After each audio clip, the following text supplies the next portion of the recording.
जय हिंद दोस्तों, स्वागत है आप सभी का विजडम एजुकेशन पे। आज 5 सितंबर है। डॉक्टर सर्वपल्ली राधाकृष्णन जी का जन्मदिवस है और इन्हीं के जन्मदिवस पे शिक्षक दिवस का आयोजन किया जाता है।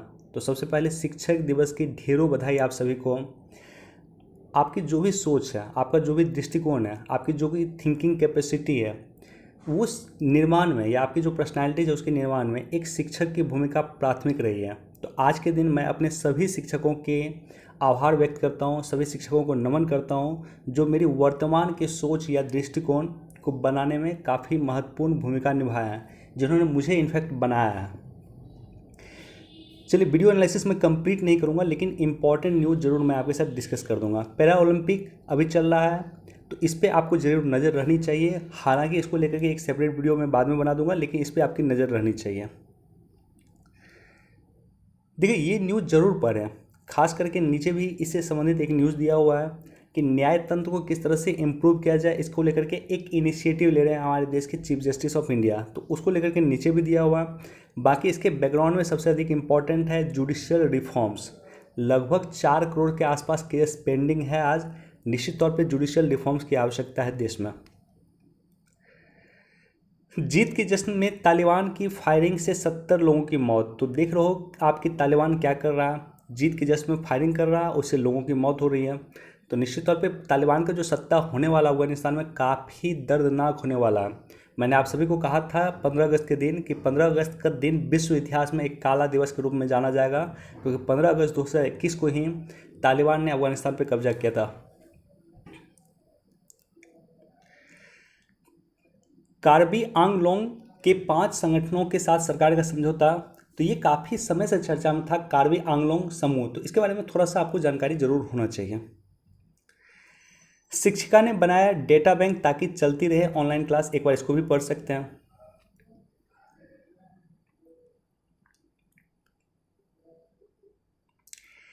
नेट ग्रिड बहुत पहले से चर्चा में है। नेट ग्रिड जब मुंबई अटैक हुआ था 2008 में, और उस समय हमारे देश के गृह मंत्री थे पी चिदम्बरम, तो उन्हीं की अध्यक्षता में एक कमेटी बना था जिन्होंने नेट ग्रिड बनाने की सिफारिश किया था। तो ये अब बन के तैयार हो रहा है। इसका जल्द हमारे देश के प्राइम मिनिस्टर इसका जल्द उद्घाटन करेंगे। आप सोचो, 2009 में इसका रिकमेंड किया गया था और अभी इसका उद्घाटन होने वाला है। इस न्यूज़ पे भी आपकी चर्चा दृष्टिकोण होना चाहिए कि इसी माह अमेरिका की यात्रा पर जा सकते हैं पीएम मोदी। जैसा कि आप सभी को ज्ञात है कि सितंबर महीने में ही यूनाइटेड नेशन का जनरल असेंबली की मीटिंग होती है, और उस मीटिंग को संबोधित करने के लिए प्रत्यक्ष तौर पे उपस्थित रहेंगे हमारे देश के प्राइम मिनिस्टर अमेरिका में। बाकी इसको भी जरूर देखें। आदर्श पुलिस विधेयक की मांग को लेकर के सुप्रीम कोर्ट में याचिका। यहाँ सबसे अधिक इंपॉर्टेंट है पुलिस रिफॉर्म्स। 2 रिफॉर्म्स आपको जरूर जानना चाहिए आज के पेपर के अकॉर्डिंग। एक तो जुडिशियल रिफॉर्म्स आपको जानना चाहिए और दूसरा पुलिस रिफॉर्म्स आपको जानना चाहिए। देखो, ये जो यहाँ पे एक वर्ड दिया हुआ है इस न्यूज़ में, एक वर्ड दिया हुआ आवश्यक दवाओं की राष्ट्रीय सूची। तो आवश्यक दवाओं की राष्ट्रीय सूची सरकार के द्वारा तैयार किया जाता है, और इस सूची में जिस दवा का नाम होता है उस दवा का रेट जो है मार्केट में ज़्यादा फ्लक्चुएशन नहीं होगा, कम दाम में आपको वो दवा मिलेगी। बाकी इसको पढ़ लेना आप लोग। भारत और सिंगापुर की नौसेना ने किया द्विपक्षीय सेनाभ्यास। तो सिम्बेक्स का आयोजन होता है, SIMBAX सिम्बेक्स का आयोजन होता है भारत और सिंगापुर नौसेना के बीच में। India Singapore military exercise.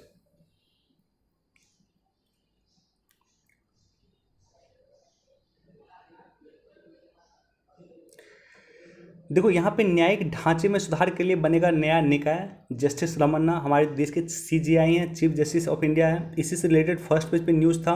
First page की न्यूज़ और इस न्यूज़ को कंबाइन करके आप पढ़ सकते हैं कि न्याय के ढांचा में सुधार के लिए, जुडिशियल रिफॉर्म्स के लिए एक नया निकाय बनाएगी। कौन? तो हमारे देश में एक नया निकाय बनेगा। इसको लेकर के प्रस्तावित किया है CJI chief justice of India doctor Ramana ने।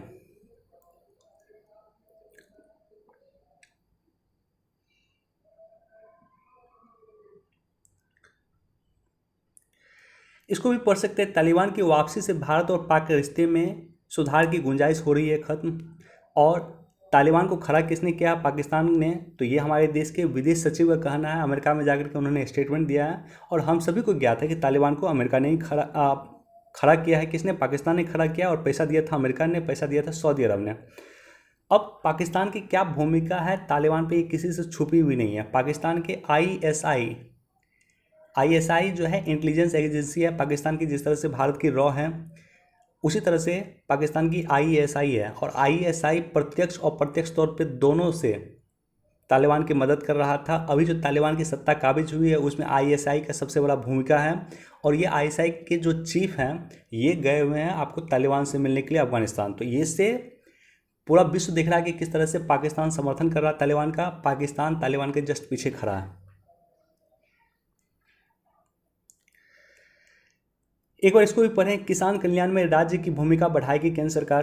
तो किसान को लेकर के जो भी डेवलपमेंट की वर्क कर रही है केंद्र सरकार या राज्य सरकार, उसके बारे में जानकारी होना चाहिए।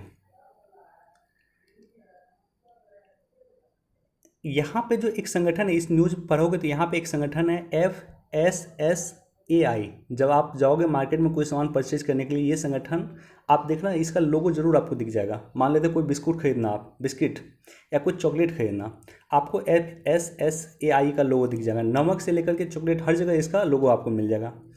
ये संगठन से यूपीएससी क्वेश्चन पूछा, ये संगठन के बारे में आपको जानकारी होना चाहिए। बाकी एक बार इसको आप पढ़ लेना। एडिटोरियल सेक्शन उतना इम्पॉर्टेंट आज का नहीं है, एडिटोरियल को आज छोड़ सकते हैं आप।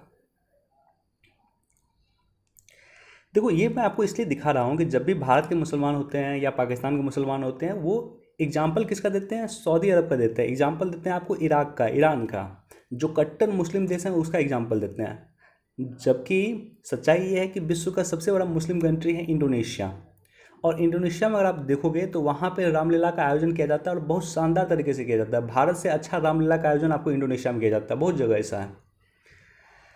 और कई बार भारत में भी इंडोनेशिया के कलाकार आके रामलीला का आयोजन करते हैं। इंडोनेशिया विश्व का सबसे बड़ा मुस्लिम कंट्री है। मैं एक बार देख रहा था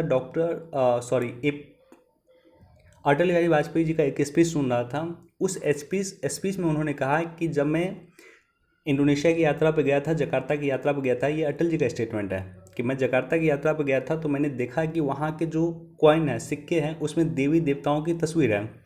तो मैंने पूछा कि आपने ये तस्वीर क्यों लगाया हुआ अभी तक? तो उन्होंने कहा कि मैं अपने पूर्वजों को कैसे भूल सकता हूँ। तो निश्चित तौर पे इंडोनेशिया की जो संस्कृति है वो अपने पूर्वजों को भूलने वाली संस्कृति नहीं है। वो आज भी राम को अपना पूर्वज मानते हैं, हिंदू कल्चर की काफ़ी इज्जत करते हैं। तो भारत के मुसलमानों को, पाकिस्तान के मुसलमानों को या बांग्लादेश के मुसलमानों को भी कहीं ना कहीं इंडोनेशिया से सीख लेना चाहिए। इंडोनेशिया विश्व का सबसे पुराना या विश्व का सबसे बड़ा मुस्लिम कंट्री है। सबसे पुराना तो नहीं, सबसे बड़ा मुस्लिम कंट्री है।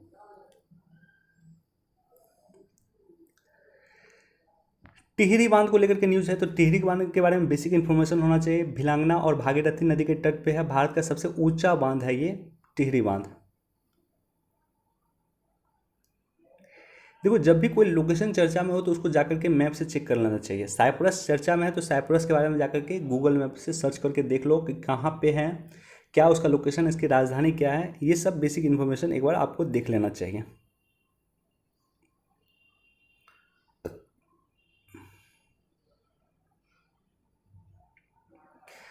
चलिए आज हमारे पास इतना ही न्यूज़ था। जितना न्यूज़ को मैंने चर्चा किया, डिस्कस किया, उसको जाकर के जरूर एक बार आप लोग देख लेना। वीडियो देखने के लिए धन्यवाद। Thank you so much. Please do like, share and subscribe. Thank you.